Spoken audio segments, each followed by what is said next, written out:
पहले दिन से एक ही बात कह रहा हूँ, आप मेरे पुराने इंटरव्यूज़ देख लीजिए कि ये फर्जी केस था और जजेस भी और स्पीकर का ऑफिस भी कानून से ऊपर नहीं है, उनके ऊपर भी आपराधिक मामला बनता है। ये जज साहब ने जो जजमेंट पास की है उनके ऊपर भी और स्पीकर साहब के ऑफिस के ऊपर भी आपराधिक मामला बनता है। और धारा 120 भी लग के अगर ठीक से इन्वेस्टिगेशन की जाएगी, सबूत कलेक्ट किए जाएंगे तो उनके पीछे जो उनके राजनीतिक आका हैं उनके खिलाफ भी मुकदमा ये बनता है।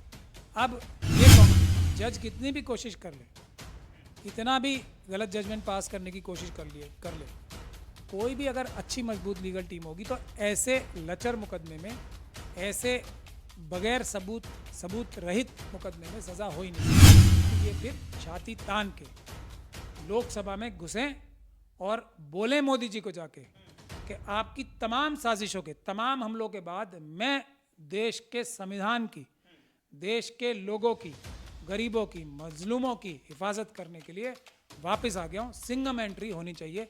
नमस्कार, मैं हूं आपके साथ गौरव राजेंद्र और इस वक्त जो है सरगर्मियां राहुल गांधी को लेकर चल रही हैं। राहुल गांधी पर जिस तरीके से लगातार सत्ता पक्ष जो है आरोप लगाता हुआ नजर आ रहा है और लगातार उन पर जो है मुश्किलें भी उनकी बढ़ती जा रही हैं। अब मामला सूरत कोर्ट में एक बार फिर से सेशन कोर्ट में जा पहुंचा है और राहुल गांधी कई बार जो है वहां पर जाते हुए भी दिखाई दिए गए हैं और वहां पर अपील भी उन्होंने की है। लेकिन सबसे बड़ा झटका एक बार फिर से मोदी सरकार को यहां पर लगता हुआ नजर आ रहा है, क्योंकि वहां सूरत कोर्ट सेशन कोर्ट की अगर बात करें तो वहां पर पूर्णेश मोदी, यानी कि जो ये वही नाम है जो कि राहुल गांधी पर मानहानि का मुकदमा दर्ज होता है 2019 में, उन्होंने ही मुकदमा दर्ज कराया था और इसी के मामले में लेकर 2 साल की राहुल गांधी को सजा भी हुई। लेकिन अब सेशन कोर्ट का कहना है कि 10 अप्रैल तक जो है आप जवाब दीजिए कि आप इसमें जो है राहुल गांधी ने आपको कहां इन्वॉल्व किया, और तमाम दलीलें इस इर्द गिर्द घूमती हुई नजर आ रही हैं कि मोदी ओबीसी कहां आते हैं।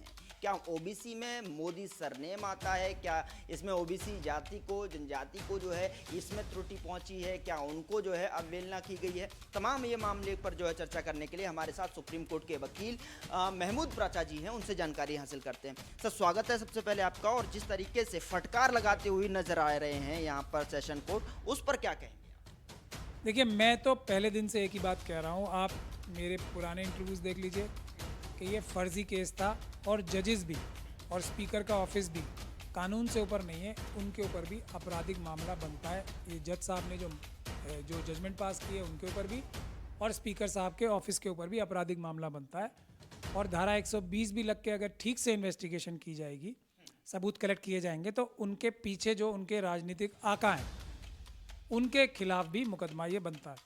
अब ये कांग्रेस की जो लीगल टीम है उसको सोचने का विषय है कि ये ऐसे मुकदमे में सज़ा कैसे हो गई, क्योंकि जज कितनी भी कोशिश कर ले, कितना भी गलत जजमेंट पास करने की कोशिश कर ले, कोई भी अगर अच्छी मजबूत लीगल टीम होगी तो ऐसे लचर मुकदमे में, ऐसे बगैर सबूत रहित मुकदमे में सज़ा हो ही नहीं सकती।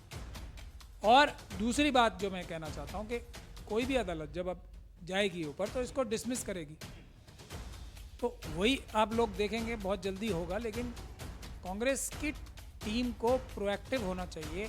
जो सवाल, जो हमला उनकी पार्टी पे हो उसका जवाब ऐसा देना चाहिए, मुंह तोड़ जवाब देना चाहिए कि सामने वालों की हिम्मत वैसी गलती करने की दोबारा ना हो। मगर ऐसा होता नहीं है।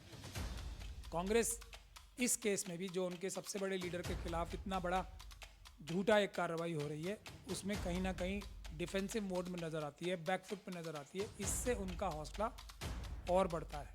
क्या इसमें जो है पूर्णेश मोदी घिरते हुए नजर आएंगे? अगर ऐसा होता है तो क्या कोर्ट किस तरीके से पूर्णेश मोदी पर कार्रवाई करेगा, और जिस तरीके से आप कह रहे हैं उनके आकाओं पर किस तरीके की कार्रवाई देखने को मिलेगी अगर ऐसे में जो है राहुल गांधी सही साबित होते हैं और पूर्णेश मोदी गलत साबित? नहीं, वो तो कार्रवाई कांग्रेस पार्टी को करनी चाहिए थी ना, वो तो अभी तक की नहीं है ना उनके वकीलों ने। पूर्णेश मोदी पे जो जज हैं, अगर उन्होंने गलत जजमेंट दी है और स्पीकर के ऑफिस ने तुरंत जो कितनी तीव्र गति से कार्य किया है, उनके ऊपर एक्शन तो कोई कोर्ट जब लेगा जब कोई कार्रवाई इधर से करेगा। वो तो मुझे अभी तक कोई सूचना जो पब्लिक डोमेन में तो नज़र नहीं आई है कि ऐसी कोई कार्रवाई इस तरफ से, कांग्रेस की तरफ से या राहुल गांधी जी की तरफ से की गई हो। तो ये तो सिर्फ डिफेंस हो रहा है ना कि सामने वाला आपको मारता जाए और आप हाथ उठा के सिर्फ बचते रहो। अभी जो उसकी वापस कार्रवाई होनी चाहिए वो तो हुई नहीं है। लेकिन सवाल यहाँ पर यह भी उठता है, एक तरफ राहुल गांधी जी का बंगला खाली होना और वो बंगला की तारीख भी नज़दीक आ रही है, और दूसरी तरफ जो है कोर्ट में कांग्रेस लेट पहुंचना, 13 अप्रैल का समय है, उस पर सुनवाई होगी, उससे पहले एक बड़ी राहत के तौर पर जो है राहुल गांधी देख रहे होंगे। देखिए, अगर मैं उनका लीगल एडवाइज़र होता या मेरी लीगल एडवाइस वो मान रहे थे, हाइपोथेटिकली कह रहा हूँ मैं, कोई भी उनकी स्थिति में, जैसे मैंने अरविंद केजरीवाल जी को और उनकी पूरी आम आदमी पार्टी के सब बड़े नेताओं को, देश के सबसे बड़े लीगल ब्रेन अरुण जेटली साहब से एक दिन की क्रॉस एग्जामिनेशन ही करके वो मुकदमा फिर कॉम्प्रोमाइज़ ही हो गया था, एक तरह से बचाया था अरविंद केजरीवाल जी को, आम आदमी पार्टी के बड़े नेताओं को। तो उसी प्रकार से मेरी सलाह तो यही होगी, अगर कोई मेरी सलाह माने तो इसमें कांग्रेस को अग्रेसिव पोस्चर लेना चाहिए। ये इस तरह का पोस्चर लेना कि जिसमें सिर्फ डिफेंस हो रहा है, वापस कुछ काउंटर अटैक हो ही नहीं रहा, कांग्रेस को नुकसान कर रहा है, राहुल गांधी जी की छवि को भी नुकसान कर रहा है। देश की जनता जो 66% से भी ज़्यादा तो ऑफिशियली बीजेपी को वोट दे चुकी है, मोदी जी के खिलाफ वोट दे चुकी है, और अब तो और भी जिन लोगों ने वोट भी दिए थे वो भी पछता रहे हैं। तो वो लोग कोई ऐसा नेता चाहते हैं जो मोदी जी के गलत कारनामे को बढ़कर आगे कलाई से पकड़े और देश का संविधान और कानून लागू करवाने की ताकत रखता हो। तो इनको तुरंत ऐसी कार्रवाई करनी चाहिए मजबूत, जिससे इनकी सदस्यता वापस आए और ये फिर छाती तान के लोकसभा में घुसें और बोले मोदी जी को जाके कि आपकी तमाम साजिशों के, तमाम हमलों के बाद मैं देश के संविधान की, देश के लोगों की, गरीबों की, मजलूमों की हिफाजत करने के लिए वापस आ गया हूँ। सिंगम एंट्री होनी चाहिए। वो मेरे दिमाग में स्ट्रेटजी आती है। एक स्ट्रेटजी ये भी हो सकती है कि वो अपने आप को एक पीड़ित दिखाएं कि देखिए मेरे साथ ये अन्याय हो गया, ये अन्याय हो गया, ये अन्याय हो गया। ऐसे तो लोगों की लाइन लगी हुई है, ऐसे लोगों की एक लंबी लाइन लगी हुई है जिनके साथ ऐसे अत्याचार हुए हैं, उनके राजनीतिक करियर ख़त्म कर दिए। अडवाणी जी ले लीजिए, मुरली मनोहर जोशी जी ले लीजिए, खुद उनके ही नाम गिनवा रहा हूँ मैं। ऐसे मजलूमों की तो लाइन लगी हुई है। तो सुब्रमण्यम स्वामी जी ले लीजिए, कोई ऐसे बहुत सारे लोग हैं, रविशंकर प्रसाद जी ले लीजिए, खुद अरुण जेटली जी के ऊपर कितना दबाव था, सुषमा स्वराज जी को कितना तंग किया गया था।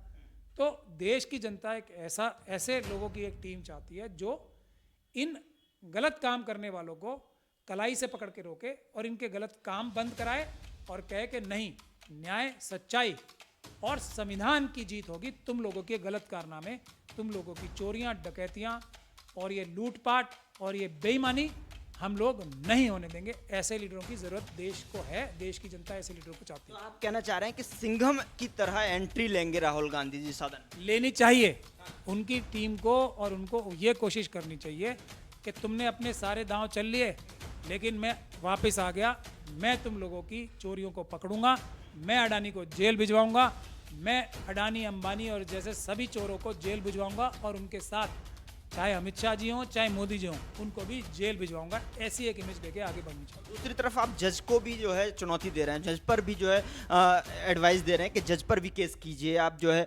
जज भी कटघरे में।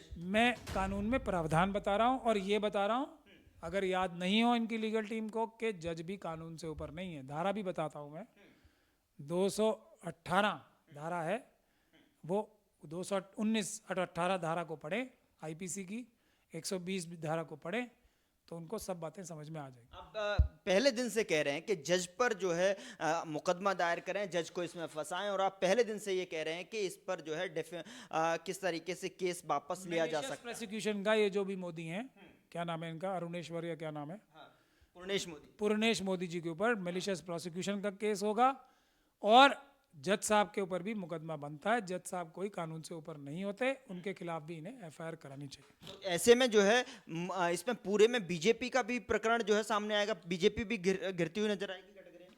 वो इन्वेस्टिगेशन में आएगी ना। मैं तो कह रहा हूँ 120 बी की धारा भी लगेगी साथ में, 219 और 120 बी शुरुआत के लिए। बाकी धाराएं इन्होंने क्या क्या डॉक्यूमेंट्स फोर्ज किए हैं, किस प्रकार से ये बात साबित की है अदालत में, डॉक्यूमेंट फोर्ज करके या जैसे भी, वो तो धाराएं और बढ़ती जाएंगी ना।